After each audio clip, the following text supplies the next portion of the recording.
बहुत बहुत समय पहले की बात है। वो युग जब धरती पर धर्म और अधर्म की शक्तियां संतुलन बनाने के लिए निरंतर संघर्ष कर रही थीं। देवता और असुर अपने अपने सामर्थ्य का प्रदर्शन करते हुए ब्रह्मांड में शक्ति की परिभाषा बदल रहे थे। ऐसे समय में हिमालय की गोद में एक महान ऋषि निवास करते थे, शिलाद मुनि। शिलाद मुनि का जीवन तप, त्याग और भक्ति का प्रतीक था। वे जन्म से ही शिव भक्त थे और उन्होंने संसार के सभी प्रलोभनों से स्वयं को दूर कर दिया था। उनकी कुटिया बर्फ से ढकी पर्वत श्रृंखलाओं के बीच देवदारू और बुरांश के वृक्षों से घिरी हुई थी। वहां केवल मंत्रों की गूंज, वेदों का उच्चारण और जलप्रपातों की पवित्र ध्वनि सुनाई देती थी। यद्यपि शिलाद मुनि के पास ब्रह्म ज्ञान और अपार आध्यात्मिक शक्ति थी, फिर भी उनके हृदय में एक अधूरी इच्छा पल रही थी। मेरे बाद इस ज्ञान, इस तप और इस भक्ति का वारिस कौन होगा? उनके पास कोई संतान नहीं थी और ये विचार उन्हें बार बार विचलित कर देता। एक दिन उन्होंने संकल्प लिया, यदि महादेव प्रसन्न हुए तो वे स्वयं मेरी इच्छा पूर्ण करेंगे। इसके बाद शिलाद मुनि ने एक और भी कठोर तपस्या प्रारंभ की।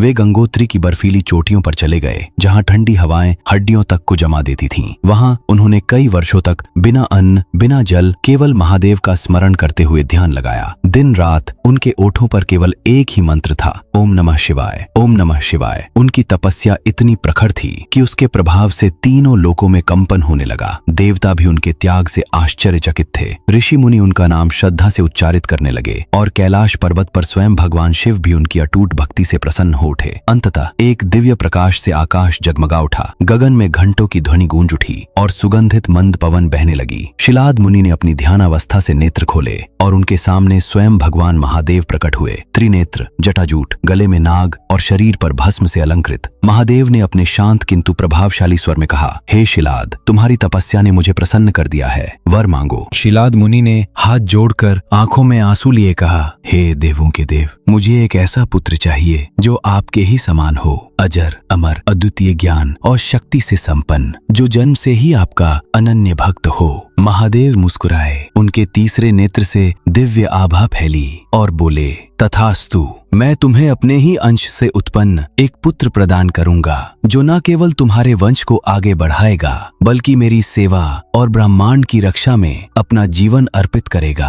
अगले ही दिन जब शिलाद मुनि अपने यज्ञ के लिए भूमि की तैयारी कर रहे थे, उन्होंने हल चलाते समय भूमि को चीरते हुए एक दिव्य दृश्य देखा। धरती के भीतर से एक दिव्य आभा से युक्त बालक प्रकट हुआ। उसके मुखमंडल पर अद्भुत तेज था, शरीर सुनहरी आभा से दमक रहा था और उसकी आंखों में असीम शांति व साहस झलक रहा था। शिलाद मुनि ने उस बालक को अपनी गोद में उठाया। वो क्षण मानो समय में स्थिर हो गया। हिमालय की चोटियों पर सूर्य की पहली किरण पड़ी, आकाश में शंखनाद हुआ और पुष्प वृष्टि होने लगी। शिलाद मुनि ने प्रेम पूर्वक कहा, तुम मेरे जीवन का आनंद हो, मेरी भक्ति का फल हो। तुम्हारा नाम होगा नंदी, अर्थात आनंद और परम सुख। नंदी का बचपन किसी साधारण बालक का बचपन नहीं था। वे जन्म से ही महादेव के अंश थे और उनके भीतर उसी दिव्यता की झलक थी जहां सामान्य बालक खेल कूद में समय बिताते हैं। नंदी का हृदय बचपन से ही ज्ञान और भक्ति में रमा हुआ था। शिलाद मुनि ने नंदी को न केवल वेद, उपनिषद और पुराणों का पाठ कराया, बल्कि उन्हें योग, ध्यान, ज्योतिष, आयुर्वेद और शास्त्रार्थ की गूढ़ विद्या भी सिखाई। वह अद्भुत स्मरण शक्ति से संपन्न थे।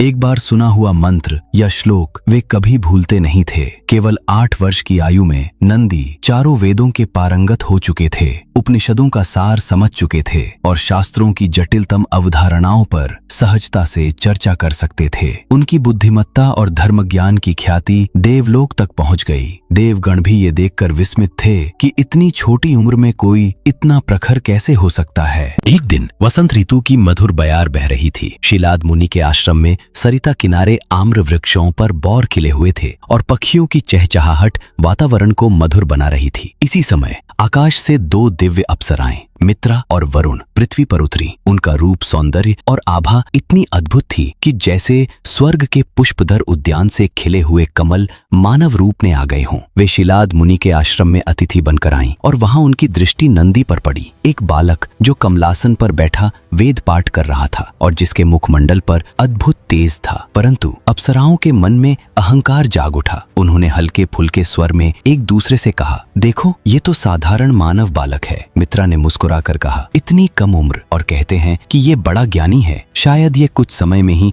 मृत्यु को प्राप्त हो जाएगा। उनकी बातें नंदी के कानों तक पहुंची। वो क्षण था जब किसी और के लिए ये अपमान असहनीय हो सकता था, परंतु नंदी जो शिव के अंश थे, उन्होंने अपने भीतर उमड़ते क्रोध को साध लिया। उन्होंने शांत भाव से अप्सराओं को देखा और विनम्र स्वर में कहा, देवी, आयु और रूप देखकर किसी का आकलन नहीं करना चाहिए। ये अहंकार आपको पतन की ओर ले जा सकता है। परंतु अप्सराएं अपनी चंचलता और सौंदर्य के अभिमान में मग्न थीं। वे हंसते हुए बोली, तुम हमें उपदेश दे रहे हो, तुम तो अभी बालक हो, तुम्हारा अनुभव क्या है? ये सुनकर नंदी की आंखों में बिजली सी चमक उठी। उन्होंने गंभीर स्वर में कहा, तुम अपने सौंदर्य को लेकर अहंकार कर रही हो, इसलिए मैं तुम्हें शाप देता हूँ। तुम्हारा ये रूप और यौवन अब तुम्हें त्याग देगा। तुम साधारण स्त्रियों के रूप में धरती पर रहोगी जब तक कि तुम अहंकार का त्याग कर भगवान शिव की आराधना नहीं करती। ज्यों ही नंदी के मुख से ये वाक्य निकला, एक दिव्य आभा ने अप्सराओं को घेर लिया। क्षण भर में उनका तेज और अलौकिक सौंदर्य विलुप्त हो गया। वे साधारण मानव रूप में खड़ी रह गईं, आश्चर्य, भय और लज्जा से भरी हुई। अप्सराओं ने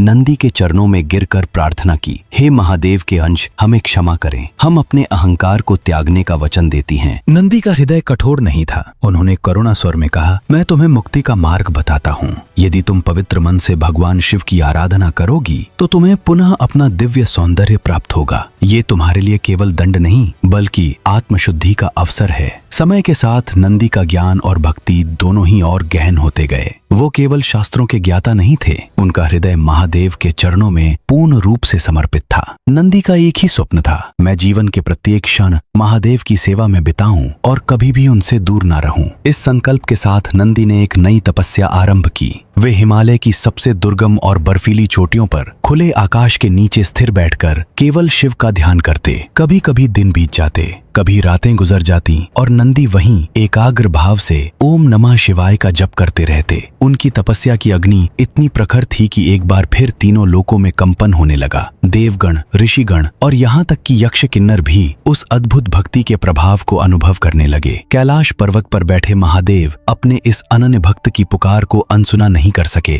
एक दिन आकाश में मेघ गरजने लगे, मंद मंद पुष्प वृष्टि होने लगी और वातावरण में एक अद्भुत सुगंध फैल गई। आकाश के क्षितिज पर त्रिशूल का तेज प्रकट हुआ और उससे निकलते दिव्य प्रकाश में भगवान शिव स्वयं नंदी के सामने प्रकट हुए। जटाओं में गंगा, गले में नाग, नेत्रों में अनंत करुणा और शक्ति का संगम। महादेव ने नंदी की ओर स्नेहपूर्ण दृष्टि डालते हुए कहा, वत्स नंदी, तुम्हारी भक्ति और निष्ठा से मैं अत्यंत प्रसन्न हूँ, वर मांगो। नंदी ने कहा, प्रभु, मेरा एक ही वरदान है, मैं आपके चरणों से कभी दूर न हूँ और सदा आपकी सेवा में रहूं। महादेव मुस्कुराए और बोले, नंदी, आज से तुम मेरे लिए केवल एक भक्त नहीं बल्कि मेरे सबसे प्रिय साथी होगे। इसके साथ ही उन्होंने नंदी को 3 अद्वितीय वरदान दिए। आज से तुम मेरे समस्त गणों के प्रमुख रहोगे। तुम्हारे आदेश के बिना कोई भी गण कार्य नहीं करेगा। तुम मेरे निवास कैलाश पर्वत के द्वारपाल बनोगे। कोई भी देव, ऋषि या जीव मेरे दर्शन हेतु आएगा तो पहले तुम्हारी अनुमति से ही प्रवेश करेगा। सबसे महत्वपूर्ण, तुम मेरे वाहन बनोगे, परंतु केवल वाहन ही नहीं, तुम मेरे निकटतम मित्र भी रहोगे। मेरे साथ हर युद्ध, हर यात्रा और हर साधना में।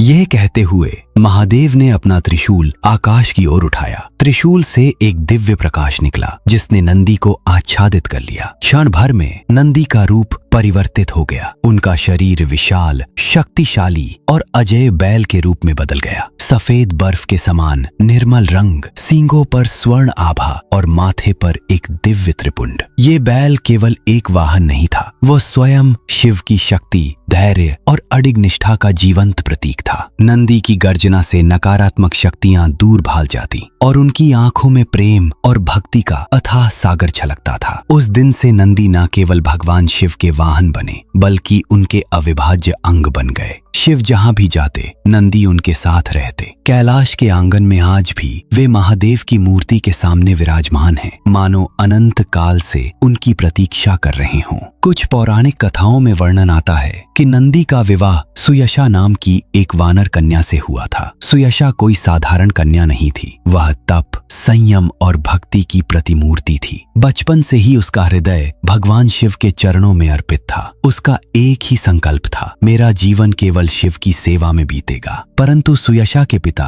जो एक शक्तिशाली वानर राजा थे, इस बात से सहमत नहीं थे। उनकी इच्छा थी कि सुयशा का विवाह किसी बलशाली राजकुमार से हो, जिससे उनके वंश और साम्राज्य की शक्ति और भी बढ़े। एक दिन राजा ने सुयशा से कहा, पुत्री, तुम्हारे लिए मैंने एक योग्य वर ढूंढ लिया है। वह एक वीर और महान योद्धा है। परंतु सुयशा ने शांत स्वर में उत्तर दिया, पिताश्री, मेरा जीवन पहले से ही भगवान शिव को अर्पित है। मैं किसी और से विवाह नहीं कर सकती। राजा ने कई बार समझाने की कोशिश की, पर सुयशा के निश्चय में कोई बदलाव नहीं आया। अंततः सुयशा ने राजमहल छोड़ दिया और वन में जाकर कठोर तपस्या शुरू की। वह नदी किनारे कमलासन पर बैठकर दिन रात ओम नमः शिवाय का जप करती रही। वर्षों तक उसने उपवास और मौन साधना की, यहाँ तक कि उसकी तपस्या की ऊर्जा से चारों दिशाओं में प्रकाश फैलने लगा। एक दिन आकाश में शंखनाद हुआ और दिव्य गंध फैल गई। उसके सामने स्वयं भगवान शिव प्रकट हुए। उनकी आंखों में असीम करुणा थी और उनके स्वर में मधुर आशीर्वाद। हे सुयशा, महादेव बोले, तुम्हारी अटूट भक्ति ने मुझे अत्यंत प्रसन्न किया है। मैं तुम्हें अपने सबसे प्रिय भक्त और गणों के प्रमुख नंदी के साथ विवाह का वरदान देता हूँ। तुम्हारा जीवन उनके साथ सेवा और भक्ति में बीतेगा। जब नंदी को यह समाचार मिला तो उनके हृदय में आनंद का सागर उमड़ पड़ा। उन्होंने सुयशा को देखा। उनकी आंखों में वही भक्ति, वही निष्ठा और वही शिव प्रेम था जो उनके अपने हृदय में था। कैलाश पर्वत की तलहटी में देवताओं और ऋषियों की उपस्थिति में नंदी और सुयशा का विवाह संपन्न हुआ। दिव्य वाद्य बजने लगे, पुष्प वृष्टि होने लगी और स्वयं महादेव व माता पार्वती ने इस पवित्र मिलन को आशीर्वाद दिया। विवाह के बाद नंदी और सुयशा हमेशा साथ में भगवान शिव की सेवा में लीन रहे। सुयशा ने नंदी के साथ कैलाश पर्वत पर निवास किया और वे दोनों मिलकर शिव के गणों, भक्तों और आगंतुकों की सेवा करते रहे। उनकी प्रेम कथा किसी सांसारिक मोह की नहीं थी। ये भक्ति में जन्मा प्रेम था, जहाँ पति पत्नी दोनों का एक ही लक्ष्य था, महादेव के चरणों में अनंत सेवा। एक दिन लंका का महान सम्राट रावण अपने अहंकार और बल का प्रदर्शन करने कैलाश पर्वत पहुंचा। रावण, जो शिव का अनन्य भक्त माना जाता है, परंतु उसी भक्ति में कभी कभी अहंकार भी घुल जाता था। एक बार उसने सोचा, मैं त्रिलोक का विजेता हूँ। कैलाश पर्वत को अपनी शक्ति से उठाकर महादेव को दिखाऊंगा कि मुझ जैसा कोई नहीं। वह कैलाश पर्वत के समीप पहुंचा और अपने विशाल भुजबल से उसे हिलाने लगा। धरती कांप उठी, आकाश में गर्जना हुई और पर्वत की चोटियों पर रहने वाले देव, यक्ष और सिद्ध भयभीत हो गए। कैलाश के द्वार पर नंदी, शिव के द्वारपाल और गणों के प्रमुख सावधानी से सब देख रहे थे। उन्होंने रावण को रोकते हुए कहा, रावण, ये स्थान तुम्हारे बल प्रदर्शन का नहीं है। यहाँ तुम्हारे लिए केवल भक्ति और विनम्रता ही शोभा देती है। तुरंत रुक जाओ। पर रावण अपनी शक्ति पर गर्व करते हुए हंस पड़ा। एक साधारण बैल मुझे रोकेगा? ये तो हास्यास्पद है। उसका उपहास सुनकर नंदी की आंखों में क्रोध की ज्वाला भड़क उठी। नंदी ने गंभीर स्वर में कहा, रावण, तुमने आज शिव के द्वारपाल का अपमान किया है। याद रखो, तुम्हारे इस अहंकार का अंत एक दिन एक वानर के हाथों होगा। वह वानर तुम्हारी लंका को भस्म कर देगा। रावण ने इस शाप को हल्के में लिया और आगे बढ़ने की कोशिश की, पर तभी कैलाश पर्वत पर स्वयं महादेव प्रकट हुए और अपने पैर के हल्के स्पर्श से पर्वत को स्थिर कर दिया। रावण उनकी महिमा से अभिभूत होकर अपने अहंकार से मुक्त हुआ और शिव की आराधना में लीन हो गया। सदियों बाद जब रामायण का युग आया, नंदी का दिया हुआ श्राप साकार हुआ। वानर सेना के प्रमुख हनुमान ने सीता की खोज में लंका पहुंचकर अपनी अग्नि पूंछ से पूरी लंका को जला डाला। इस प्रकार नंदी के वचनों की सत्यता सिद्ध हुई और ये घटना इतिहास में अमर हो गई। एक समय त्रैलोक्य में अशांति फैलाने वाले कुछ महाशक्तिशाली राक्षसों ने देवताओं को चुनौती देने का निश्चय किया। उन्होंने सोचा, यदि हम शिव के धाम कैलाश पर अधिकार कर लें तो समस्त ब्रह्मांड में हमारी सत्ता होगी। उनका उद्देश्य न केवल शिव को चुनौती देना था, बल्कि उनके भक्तों में भय फैलाना भी था। शिव उस समय गहन ध्यान में लीन थे और माता पार्वती भी मंदाकिनी के तट पर आराधना कर रही थीं। द्वार पर खड़े नंदी ने दूर से ही देखा कि काले बादलों की तरह राक्षसों की एक विशाल सेना कैलाश की ओर बढ़ रही है। उनके कदमों से पर्वत की घाटियां गूंजने लगी और वातावरण में एक अशुभ आभा फैलने लगी।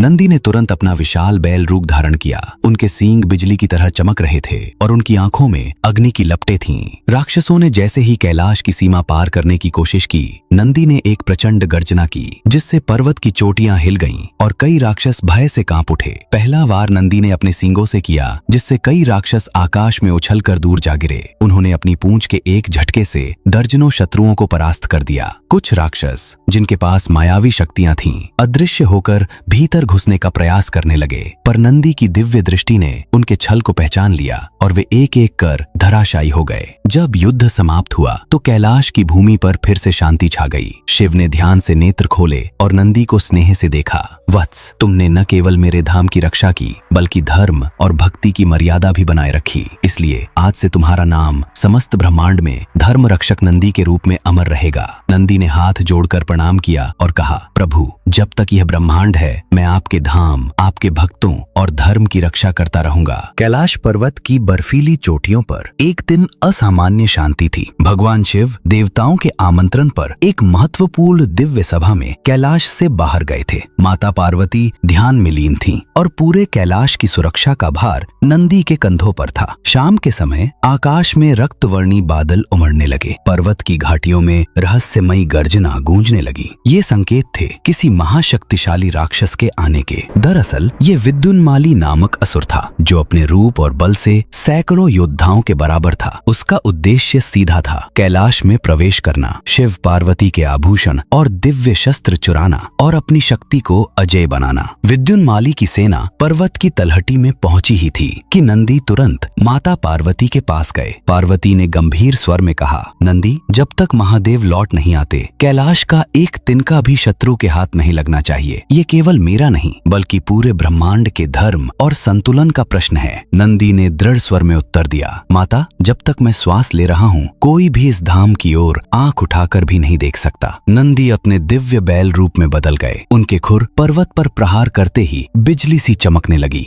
विद्युन्माली ने मायावी आक्रमण किए, कभी अंधकार की दीवार, कभी अग्नि की वर्षा, पर नंदी ने अपनी गर्जना से हर भ्रम को तोड़ दिया। जब राक्षसों ने चारों दिशाओं से हमला किया, नंदी ने अपनी पूंछ के एक प्रहार से उन्हें पर्वत की गहराई में फेंक दिया। विद्युन्माली स्वयं नंदी के सींगों से टकराकर कई गज दूर जा गिरा। युद्ध समाप्त होते ही महादेव कैलाश लौटे। उन्होंने देखा राक्षसों की सेना चारों ओर बिखरी पड़ी है और नंदी विजयी मुद्रा में खड़े हैं। शिव ने मुस्कुराते हुए कहा, वत्स नंदी, तुमने मेरे अनुपस्थित होने पर भी मेरे धाम की रक्षा ऐसे की जैसे मैं स्वयं यहाँ था। तुम्हारा साहस और निष्ठा असीम है। पार्वती ने भी नंदी के मस्तक पर स्नेह से हाथ रखा और उन्हें कैलाश का अजय प्रहरी का आशीर्वाद दिया। कैलाश पर्वत के द्वार पर नंदी केवल एक प्रहरी या योद्धा नहीं थे बल्कि वे भक्तों के लिए एक सेतु थे, शिव तक पहुंचने का पवित्र मार्ग। मान्यता है कि कोई भी शिव भक्त जब कैलाश आता तो सबसे पहले नंदी के दर्शन करता। भक्त अपनी प्रार्थनाएं नंदी के कान में धीरे से कहते और यह विश्वास रखते कि नंदी उन्हें सीधे महादेव तक पहुंचा देंगे, क्योंकि नंदी केवल सुनते नहीं थे बल्कि अपनी निर्मल भक्ति और अडिग प्रेम से उन प्रार्थनाओं को शिव के हृदय तक पहुंचा देते थे। जब कोई सच्चे मन से भक्ति करता, नंदी अपनी विशाल और शांत आंखों से उस भक्त को देखते। उनकी दृष्टि मानो कहती, जो मन में सच्चाई और शिव के प्रति प्रेम रखता है उसके जीवन में कभी अभाव नहीं रहेगा। कई बार वृद्ध और अशक्त यात्री कैलाश तक पहुंचने में कठिनाई महसूस करते तो नंदी स्वयं उनके पास जाकर अपनी दिव्य ऊर्जा का संचार करते, जिससे थके हुए भक्त में भी नई शक्ति आ जाती। नंदी का यह रूप जहाँ वे रक्षक, सेवक, मित्र और आशीर्वाद दाता सभी एक साथ हैं, पूरे कैलाश का सबसे कोमल और पवित्र दृश्य बन जाता। वहाँ बर्फीली हवाओं के बीच नंदी शांत बैठकर शिव पार्वती की छवि को निहारते और हर भक्त की खुशी में अपनी खुशी खोजते हैं। अगर नंदी की ये कथा आपके हृदय को छू गई हो तो इस भक्ति की लौ को और आगे बढ़ाएं। इस वीडियो को लाइक करें, अपने मित्रों और परिवार के साथ शेयर करें और ऐसी ही अद्भुत पौराणिक कथाओं के लिए हमारे चैनल को सब्सक्राइब करें, ताकि अगली बार जब हम महादेव की कोई नई लीला सुनाएं तो उसकी गूंज सबसे पहले आपके द्वार पहुंचे। और हाँ, बेल आइकॉन दबाना मत भूलिए, क्योंकि महादेव की कथा का आशीर्वाद हर बार आपको सबसे पहले मिले।